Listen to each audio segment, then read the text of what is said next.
Agaseke k'amakuru mu karere ngapfunduriye muri Tanzania. Raporo y'umuryango utekana media convergence muri Tanzania irerekana ko ubwisanzure bw'abanya Tanzania bakoresha urubuga rwa internet bugeramiwe mu gihe igihugu cyitegura amatora ya perezida mu kwezi kwa 10 uyu mwaka. Ikinyamakuru The Citizen cyanditse ko umuryango washyize hanze iyi raporo bugaragaza ko ari agatambwe gato katoye mu kugera kuri internet mu iki gihugu cyo mu burasirazuba bw'u Rwanda, ariko ko kuyisanzura ho bikiri kure nk'ukwezi. Tekana media convergence yavuze ko ubundi buri wese yakwiye kuba ari we wigenga mu mikoreshereze ya internet, ariko muri iki gihugu ari amakuru abantu bejwe kugeraho kandi bikitwa gutsimbataza demokarasi mu gihugu. Ikinyamakuru cyavuze ko muri Tekana media convergence babona ko igihugu gihagaze neza uko amategeko hari ndetse na politiki igenga imikoreshereze ya internet mu gihugu hari, nyuma ariko babona ko ari amategeko agenga imikoreshereze ya internet yashaje, hamwe babona ko yifitemo akantu ko gutsikamira abantu baba batavuga n'ubutegetsi, cyane cyane ibigendanye n'uko batangaza ibintu bitishimiwe n'ubutegetsi mu izina ryo gushyira mu bikorwa uburenganzira bwo kuvuga icyo umuntu atekereza. Aya mategeko akaba yabahana nk'abagumura Rwanda. Tekana media convergence nubwo leta ya Tanzania ivuga ko ibyo igaragaza atari impera z'isi, yerekana ko abantu bazwi bakoresha internet mu kugaragaza ibyo batekereza abatishwe baburirwa urengero,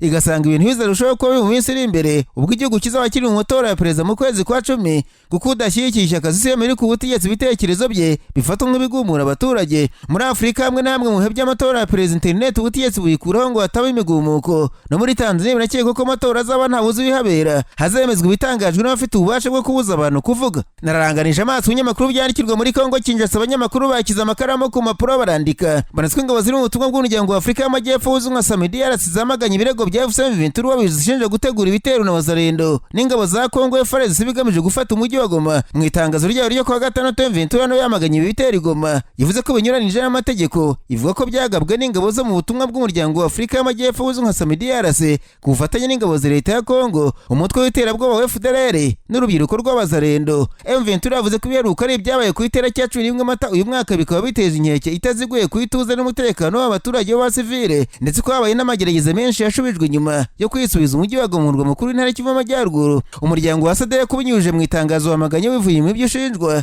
maze uvuga ko gikomeje umuhate wayo wo gukura ingabo mu mujyi wa Goma. SADC yavuze ati SADC babajwe n'ibyatangajwe na M23 ku itariki ya 12 z'ukwezi kwa 4 ko ingabo ziri mu butumwa bwa SAMIDRC zakoranye n'ingabo za leta ya Kongo FARDC, inyeshyamba za FDLR na wazarendo mu kurwanya M23 Goma. Ikomeza igira iti SADC yakanye ibyo birego SAMIDRC nigeze igira uruhare na rumwe mu bikorwa ibyo ari byo byose, ibi nta shingiro bifite kandi bigamije kuyobya. Uyu muryango wavuze ko hakiri gahunda yo gukura ingabo mu burasirazuba bwa Kongo nk'uko byemejwe n'inama y'abakuru b'ibihugu. Yongeyeho kandi ko mu masezerano SADC yagiranye na M23 ku itariki ya 28 Werurwe uyu mwaka i Goma bashyigikiye umugambi w'amahoro na demokarasi kugira ngo umutekano muke mu burasirazuba bwa Kongo urangire. M23 yavuze ko ibyo bitero byo kuwa gatanu byatumye isaba igenda ryabo kanya ry'ingabo za SAMIDRC, ndetse ko n'ingabo za Kongo ziri mu bigo by'ingabo zo kubungabunga amahoro za Loni MONUSCO Goma zihita zishyikiriza M23. Ku rundi ruhande leta ya Kongo nayo ivuga ko byatangajwe M23 ari ibicurano ndetse n'amayeri yo gutinza yakozwe mu kugerageza kurizamo gahunda zose zigamije amahoro zirimo kuba ibiri kuba mu gihe hari amakuru avuga ko mu cyumweru gishize intumwa za leta ya Kongo n'izo M23 bahuriye mu biganiro bitaziguye bigamije amahoro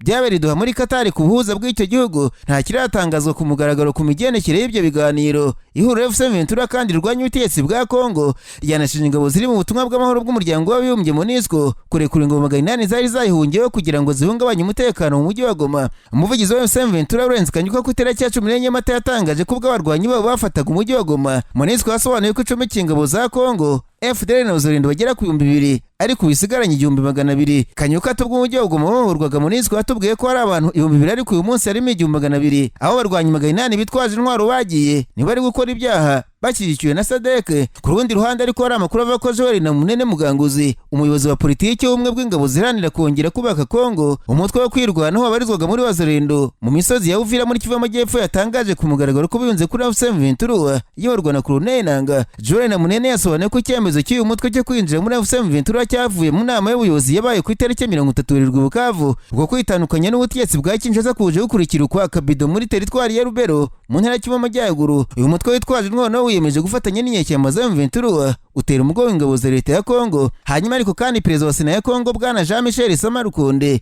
yamaganye amakuru amuhuzana na Tarikenge bivuga ko ari mushiki we wihuje na M23, avuga ko ibingibi ari bihuha atari ukuri. Uyu mugore nta sano n'uwe bafitanye. Itangazo rya Sena rivuga ko bwana Samarukonde atagira mushiki we muto, ariko kandi kuri zina na Tarikenge nta muntu n'umwe mu muryango wabo uryitwa. Abari kumuhuza nawe ngo arabashaka guteza ubwega kubusa. Hari amakuru avuga ko na Tarikenge yaba ari mushiki wa minisitiri w'umunyaho Katangwa wa minisitiri mu Butaliyani atari muri Kongo Kinshasa ahubwo akomoka mu muryango w'abakenge barimo Cecile Kenge na Bajisire Kenge bakomoka ku kiryango cy'abakenge ba Kasenga. Amakuru y'uko mushiki we yihuje kuri M23 yashimangiwe na guverineri wungirije wa Kivu y'Amajyaruguru mu butumwa yuje ku rubuga rwa X.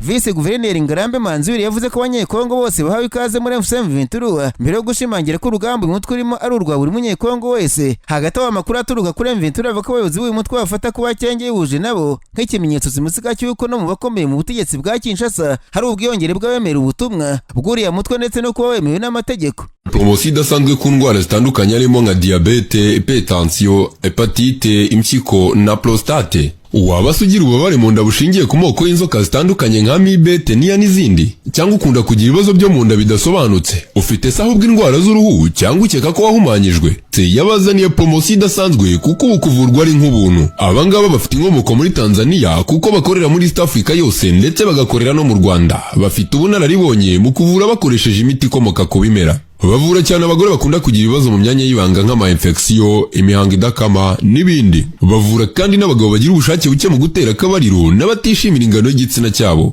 Bakagira umwihariko kandi mu kuvura abakeka ko bahumanyijwe cyangwa barozwe. Ni inzobere mu by'ubuzima, bahamagare kuri nimero ziri kuri ekara yawe bagufashe. Akarusho nuko aho waba uri hose ku isi bakugezaho imiti yabo kuko bakorana na DHL. Ni Nyabije muri Kenya abanyamakuru bicaye imbere mudasobwa barandika. Banditswe Rigati Gashagoza ari Vice President wa Kenya wirukanwe. Yandikiye umukuru wa polisi ya Kenya yishinganisha n'asaba gucungirwa umutekano. Ivuze ko ubuzima bwe bugiramiwe hari abashaka kumwica. Mwibero yandikiye Douglas Kanje ukuriye polisi ya Kenya Bwana Gashagoza. Ivuze ko amaze kugabwa bitera kangari kuva yakwirukanwa ku mwanya numero 2 mu gihugu mu kwezi kwa 10 umwaka ushize. Ubatabaza ngo agire igikorwa. Ibaruwa Bwana Gashagoza yatangaje ku rubuga rwa X.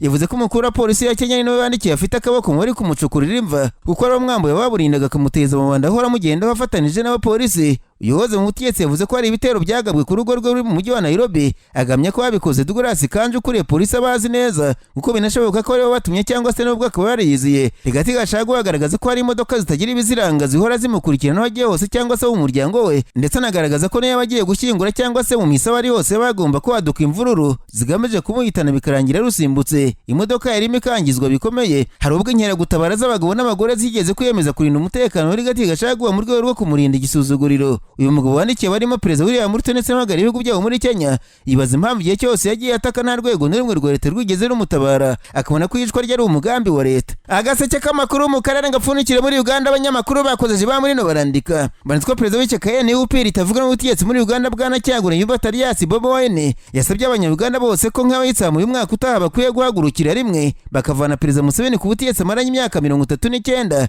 Ikinyamakuru Daily Monitor cyavuze ko Bwana Gashagoza avuga ko kuvana Museveni ku butegetsi buvuze guca igitugu n'akarengane mu gihugu. Kwa mbere ari imbere y'abarirwa mu bihumbi ahitwa St Andrews Cathedral, Bwana Cyagure yabwiye iyo mbaga NUP atari ishyaka nk'asanzwe ribindura amatwara y'abantu bose bashaka guca akarengane, ruswa n'igitugu muri Uganda. Abasaba ko umwaka utaha bazahuza imbaraga bakavana ku ngoye abaturage. Ikinyamakuru Daily Monitor cyavuze ko Bwana Cyagure yashinje ishyaka NRM muri ku butegetsi gusubiza inyuma igihugu, kutubaka ibikorwa remezo bifatika kuko nta mavuriro mu gihugu hari, ndetse no ku ubuzima bwarahenze cyane. Uyu munyapolitiki wivanga no kuririmba avuga ko abantu benshi muri Uganda byabaye ngombwa ko abanyapolitiki batabikunze ahubwo ari ukwiyahura kuko barambiwe igitugu. Avuga ko amahirwe ari umwaka utaha bakirukana Museveni binyuze mu matora. Mu matora ya 2021 ishyaka NUP ryatangaje ko ryibwa amajwi. Kuri iyi nshuro naho ryagaragaje ko rishobora kuzibwa kuko Museveni adashaka kurekura ubutegetsi.